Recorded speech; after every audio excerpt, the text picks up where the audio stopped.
አቢሴሎም ልጁን ማየት ይችላል? ምክንያቱም ከኔ ጋር ገና አልተግባባንም። ምን ማለት ነው? ልጅ ማየት ከፈለገ አንድ ውሳኔ መወሰን አለበት። የምን ውሳኔ? ቤተሰቦቼ ደግሞ እንደምታውቀው ነው። በዛ ላይ ደግሞ ራስህ ከሆነ ጓደኛሞች እንሆን ያልከኝ እንዴ? ወይ ነው እያለቅሽ እኮ ነው። እና ሞታለሁ እያልከኝ እንዴት ነው ማላለቅሰው? እኔ እኮ ምንም አትበለኝ። ራስን ለማጥፋት የትኛውን ምክንያት ሊሆን አይችልም። ሰውነታችን እኮ የመንፈስ ቅዱስ ቤተ መቅደስ ነው። ታዲያ ሰውነታችንን እኮ ልንጠብቀው እንጂ ልናጠፋው አይገባም። በዛ ላይ ደግሞ እሱ ደግሞ አይከደላልከው እኛ ራሳችን ማጥፋታችን እኮ ፈጣሪን እንደመካድ ነው። ገባኝ፣ ግን በቃ አልቻልኩም። አንድ ቃል ጋር እንዴት እናድርገው በለኝ። እሺ ምን እናድርግ? በቃ ማለት እንማቻልሽ። አቢሴሎም ቀልድ አላውቅም። ቀልድ ትሰሚኛለሽ? ዙሪያሽን አጣርቼ ምን እንደሆነ አላማሽ በቅርብ አውቃለሁ።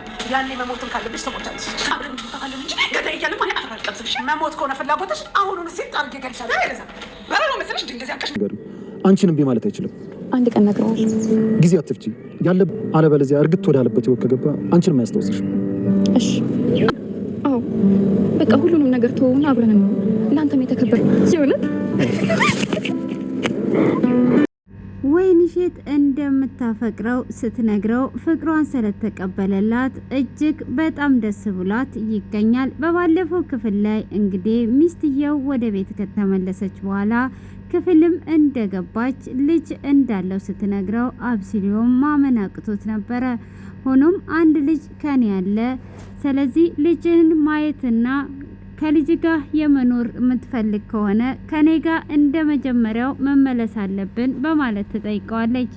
አብሲሊዮም እንግዲህ ግራ ገብቶታል። አሁን ላይ ባለ ትዳር ነው። ኤልሳ እቤትም ባትኖር የት እንደገባችን ባይታወቅ እንግዲህ ኤልሳ ሚስቱ እንደሆነች የሚያውቀው አሁን ላይ ደግሞ እሱ የሚፈልገውን ነገር አንተ ልጅ ከኔ ያለክ ብላ ከነገረችውም በኋላ እሱም በጣም ደስ ብሎት ግራ ሲጋባ ለጓደኛዋም ደውላ ያልሺ ነገር ጥሩ እየሄደልኝ ነው፣ ጥሩ ሀሳብ ነው እና በጣም ደስ ብሎታል። አሁን ይሄንን ነገር እንደዚህ አድርጌ አክስትየዋንም አሳምኜ የድሮ ህይወቴን እመልሰዋለሁ ብላ ትላታለች። እሷም እንግዲህ እንደዛ በምትላት ሰዓት በይበርቺ ጥሩ ነው ትላታለች። ሆኖም እንግዲህ 3 ተቀናቃኝ አለኝ፣ ከ3ቱ ግን እኔ አሸንፋቸዋለሁ ብላ ትላታለች። እንግዲህ ወይንሸትንም ኤልሳንም አሸንፌ እኔ አብሲሎንን የግሌ አደርጋለሁ እያለ ትገኛለች። ወይንሸትም እንግዲህ እንዴ አብሲሎንን አፈቅረዋለሁ እንዴ እየቀናው መጥቻለሁ እያለችም ትገኛለች። ሆኖም እንግዲህ አብሲሎንም ግራ ገብቶት ከወይንሸት ጋራ መንገድ ላይ ቁጭ ብለው ሲመካከሩም ነበረ። ምንድነው እሱ እውነት ግን አንተ ልጅ አለክ ወይ እውነት አምነካታል ወይ ብላ ስትለውም አንዳንድ ሰዎች ለራሳቸው ሲሉ እንድታምናት እንደዚህ አይነት ነገር ተጠቅሟስ ብትሆን በማለት ትለዋለች። እንግዲህ እዚህ ጋር ወይንሸት ደጋግማ የምትጠይቀው ኤልሳ እንግዲህ ምርመራ እንዲያደርግና ሁሉንም ነገር ነግሯት ነበረ። እንግዲህ አብሲሊዮም መሀን ነው የሚል ነበረ ውጤቱን የነገረቻቸው። ሆኖም እንግዲህ ዶክተሩ የእሷ ስለሆነ አውቋ መሀን ታድርገው ወይስ ትክክለኛ ይሁን እንግዲህ ገና ወደፊት የሚጠራ ነገር ይሆናል። ያንን እንግዲህ ለወይንሸት ስለነገረቻት ወይንሸትም በፍጹም ልጅ የለህም፣ ይሄንን ነገር እንዴት አምነ ተቀበልክ? ውሸቶች ሊበዙ ይችላሉ፣ ግን ላንተ ውሸት የሚገባ አይደለም ብላ ስትለውም እሱም እጅግ በጣም ተናዶ ስሜታዊ ሆኖ ተነስቶ ሊሄድ ነበረ። አሁንስ ውሸት በበዛ ቁጥር ራሴ በጣም መሮኛል፣ በሰላሙኝ ብሏት ይነሳል። ሆኖም ምን ልትሆን ነው? ወዴት ነው የምትሄደው? ብላ እጁን ትይዘዋለች። እሱም አሁኑኑ ቀጥታ መኪና ውስጥ ገብቼ መኪናዬን ነድቼ ገደል ብገባ ይሻለኛል፣ ገደል ግባ አለኝ ብሎ ይላታል። እሱም እንግዲህ እንደዛ በሚላትም ሰዓት የምን ገደል ነው የምትገባው? እንዴት እንደዚህ ታደርጋለህ? ሁሉም ነገር እኮ ይስተካከላል ብላ ስትለውም ውሸት አሁን ላይ መሮኛል ብለው ይላታል። አንድ ቃል ብቻ ምን እናድርገው ብለ ጠይቀኝ ብላ ትላለች። እሱም እሺ በቃ ምን እናድርገው ብሎ ይላታል። አንተ እንዴት ይሄንን ነገር ታስባለህ? እኔስ ማን አለኝ ብላ ትለዋለች። እሱም እዛ ጋር ይደነግጣል። ራስህ አይደለ ወይ ጓደኛ ማሞች እንሁን ያልከኝ? ስለዚህ እናቴ ሞታብኛለች፣ በዛ ላይ ደግሞ ወንድሞቼ ደግሞ አሁኑኑ እናቴ ከመሞቷ ስለ ውርስ እየተጨቃጨቁ ይገኛሉ ብለውም ነበረ። ሆኖም እንግዲህ እነሱ ስለ ውርስ ስለሚጨቃጨቁ በፍጹም አልሄድም ብላ ትለዋለች። አንቺ ጠንካራ ሆነሽ ራስሽን ነው መቀየር ያለብሽ፣ እናትሽም የምትፈልገው ራስሽን እንድትቀይሪ ነው ብሎ ሲላትም አይ በሰራተኛ ብር ምን ራስን መቀየር ይቻላል ብለ ነው ብላ ትለዋለች። እሱም ነገሮችን እንደሚያስተካክሉና እንደምትቀየር ይነግራታል። ሆኖም እንግዲህ እንደዛ በምትነግረውም ሰዓት አይ እኔ የሚያስፈልገኝ ወንድ ነው መሰለኝ ብላ ትለዋለች። እኔም እዚህ ጋር ወንድ ነው የሚያስፈልገኝ ብላ ስትል ደንግጬ ነበር።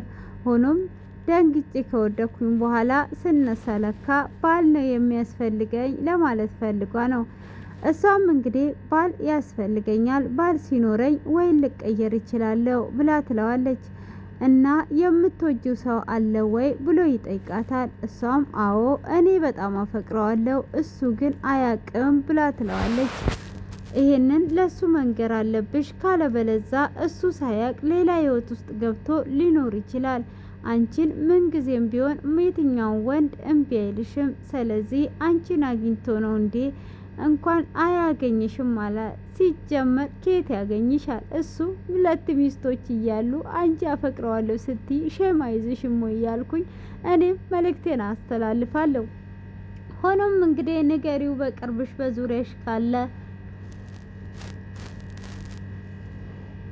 ካልሆነም ደግሞ ፈልገሽ አግኝተሹ ንገሪው ብሎ ይላታል። እሷም እንደዛ በሚላት ሰዓት አይ አሁን እንኳን አልነግረውም፣ ሰዓቱን ጠብቄ በጊዜው ነግረዋለሁ ብላ ስትለውም አይ መናገር ካለብሽ አሁን ነው መንገር ያለብሽ ብሎ ይላታል።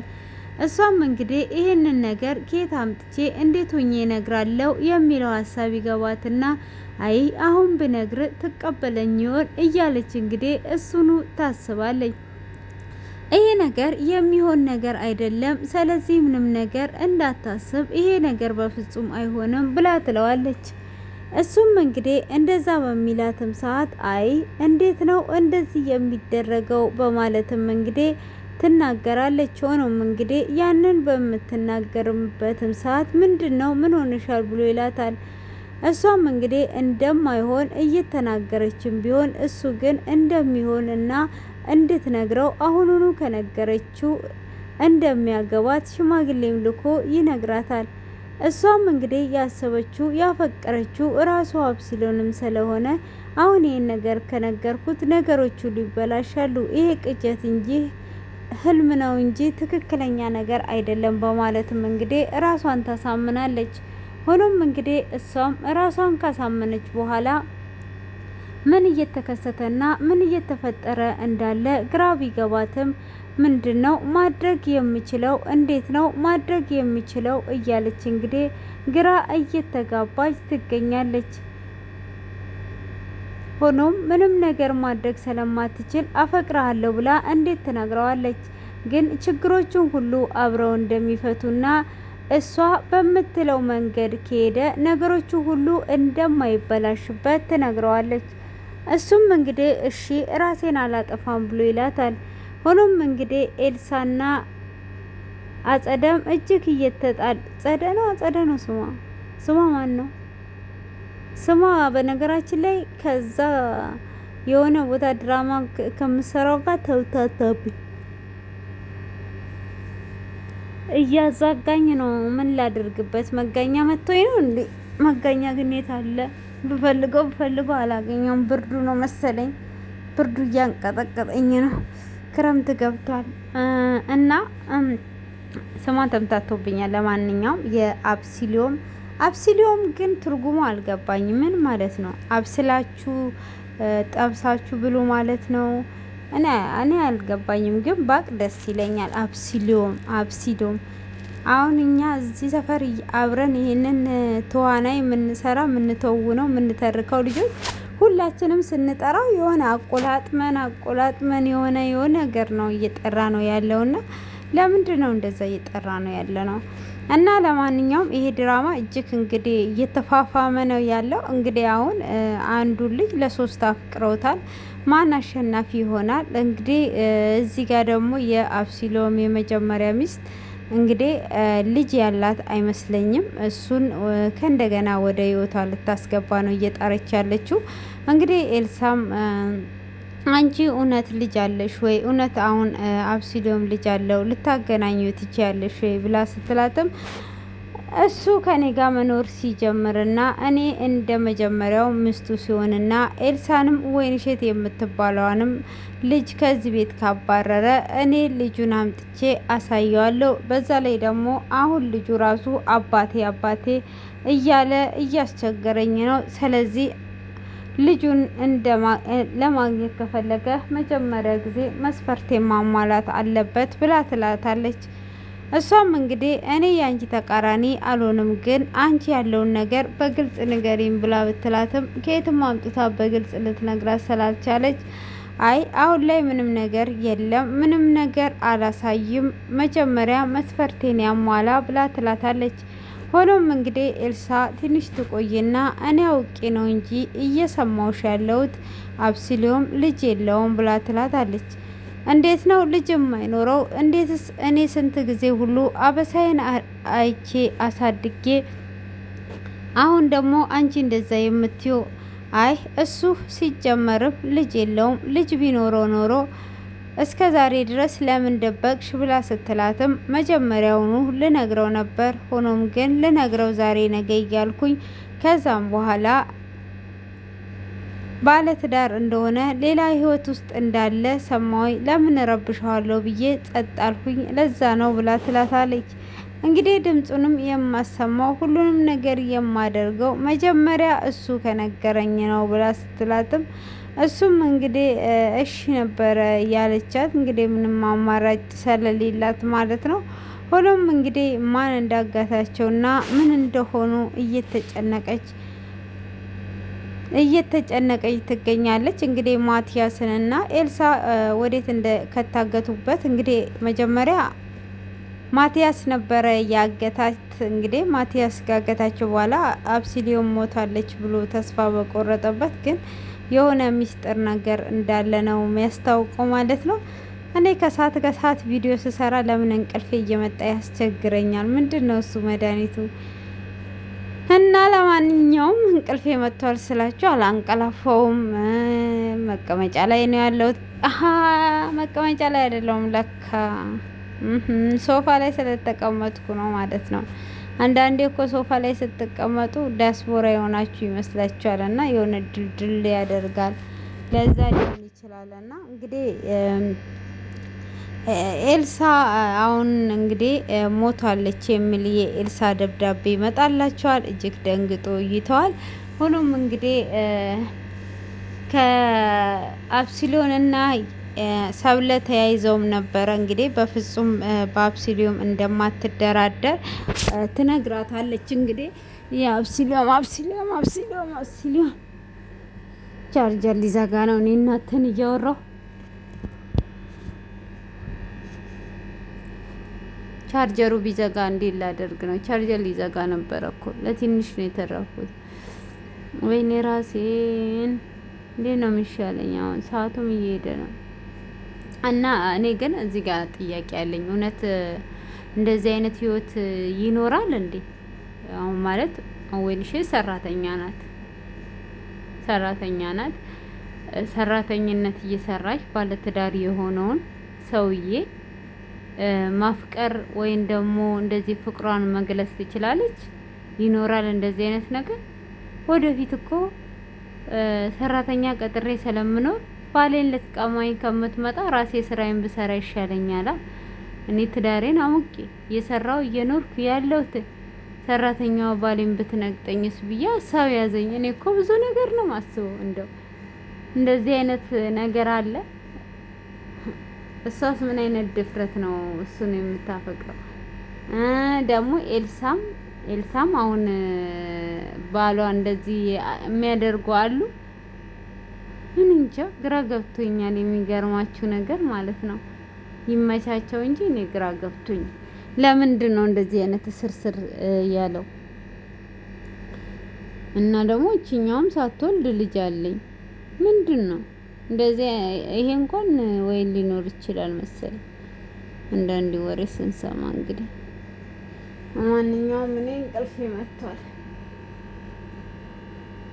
እና እንግዲህ አብረኝ ካላደርክ አብረኸኝ ካልሆንክ በፍጹም እንትን አልልም ትለዋለች። አብረኸኝ ማደር አለብህ ልጅህን የማሰማ አብረኝ ካደርክ ነው ብላ ትወስናለች ማለት ነው። እንግዲህ እሷም በወሰነችበት ሰዓት ማናት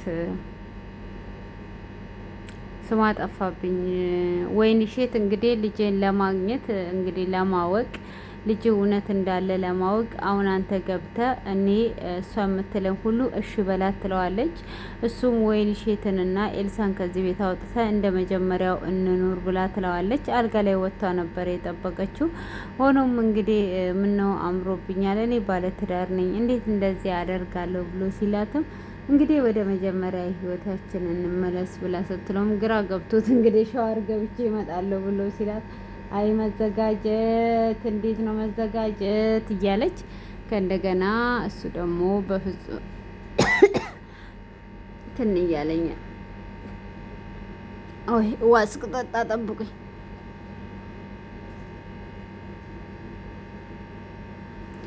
እና እሷ ደግሞ አብረን ስናድር ነው ድምጹን የምሰማው ብላ ትለዋለች። እንግዲህ ያንን ነገር እንደዛ በምትለው ሰዓት ደንግጧል ማለት ነው። ሆኖም እንግዲህ ይህንን ነገር እሷ እንደዛ ስትለው ሻወር ገብቼ እመጣለሁ ብለው ወደ ወይንሸት ጋር መጥቶ ያልነው ያቀርነው ነገር አሪፍ ሆኖ ሳለ ግን ትክክል አላቀርንም ብሎ ይላታል። ወይኔ ትንትን እያለኝ ነው፣ ስሜን እየጠሩ ነው መሰለኝ። ቆይ እስቲ በጣም ትንትን ውሃ ልጠጣበትና እስከዛ ድረስ እቺን ቪዲዮ እንስማት ማለት ነው። ህይወት ምን አስተማረክ? ህይወት የመረጋጋትን አስተማረች። ህይወት ትምህርት ቤት ነች፣ ቆንጆ ትምህርት ቤት ነች። ሁሉን ካልያዝኩ ካልጨበጥኩ የምትይበት ጊዜ ላይ አንዳንድ ነገሮች ይመጡና ያለ እግዚአብሔር ምንም እንደሆንሽ ያሳዩሽና ለካስ አቅሜ እግዚአብሔር ብቻ ነው ትያለሽ። በራስሽ ምንም ማድረግ ማትጪ ምስኪን ሰው እንደሆንሽ ሲገባሽ ራስሽን እግዚአብሔር ላይ ትጥይና የእግዚአብሔር ጥገኛ ትሆኛለሽ። እና እኔ አሁን የእግዚአብሔር ጥገኛ የሆንኩበት ሰዓት ላይ ነኝ። በራሴ ምንም ማድረግ ማልችል ምስኪን ሰው እንደሆነ እግዚአብሔር ብቻ አቅሜ፣ ብርታቴ፣ ጉልበቴ እንደሆነ እንዳቃረገችኝ ህይወት እና ህይወት ጥሩ ትምህርት። እሺ ውዶች ህይወት እናንተን ምን አስተማራቻችሁ? በህይወታችሁ ውስጥ ምን ተማራችሁበት? ህይወት እንግዲህ ትምህርት ቤት ናት። ትምህርት ቤት ገብቶ አንድ ሰው ሀሁ ብሎ እንደሚማረው በህይወታችን ብዙ ስህተቶችን እየሰራን እየተማርንበት የምንሄደው ትምህርት ቤት ናት። ስህተታችንንም ትክክልነታችንንም ትክክል አይደላችሁም፣ አይሆንላችሁም፣ አይሳካላችሁም ሲሉን እንግዲህ ይሳካልናል ብለን የሆነ ነገር ስንሞክር ሲበላሽ ስንማርበት ብዙ ነገርን እየተማርንበት ህይወት እንደዚህ ሲባል ቀላል ይመስላል። ቃላት የሌላት ብዙ ትምህርትን ያስተማረች እናትና ምን ተምራችኋል ከህይወታችሁ? ሰዎች ምንስ ብላችሁ ያውቃሉ? ምንስ እያረጋችሁ ነው ያላችሁት? እኔ ህይወት ብዙ ነገርን አስተምራኛለች። አንድ አመት አንድ እድሜ በጨመርኩ ቁጥር ብዙ ነገርን ነው መማረው፣ በጣም ብዙ ነገርን እና እናንተ እንዴት ተምራችኋል? ምንስ አስተምራችኋለች? ምንስ ላይ ነው ያላችሁት? እና ሁሉም ልንማረው ነው። በህይወታችን ውስጥ የሚያልፈው ነገር ሁሉ አንዳች ነገር ሳያስተምረን አያልፍም። ሁሉም ነገር አስተምሮን ነው እና የሚያልፈው። እናንተ እስቲ ምን እንደተማራችሁ ኮሜንት ላይ አስቀምጡልኝ ማለት ነው። ምን አይነት ሁኔታ ላይ ተምራችሁስ ምን አይነት ሁኔታ ላይ ደረሳችሁ የሚለውን ኮሜንታችሁን እጠብቃለሁ። እወዳችኋለሁ፣ አከብራችኋለሁ። ውዴ ሴንዬ ቤተሰቦች ሰላማችሁ በጥፍ ብዝት ይበልላችሁ ባላችሁበት ዓለም ዳርቻ። እንግዲህ መላ ድራማ መላ ሆኖ ቀርቷል ማለት ነው። ማናት ኤልሳ እንደሞተች እንግዲህ ተነግሯቸው ነው አሁን ላይ ተጠናቀቀው።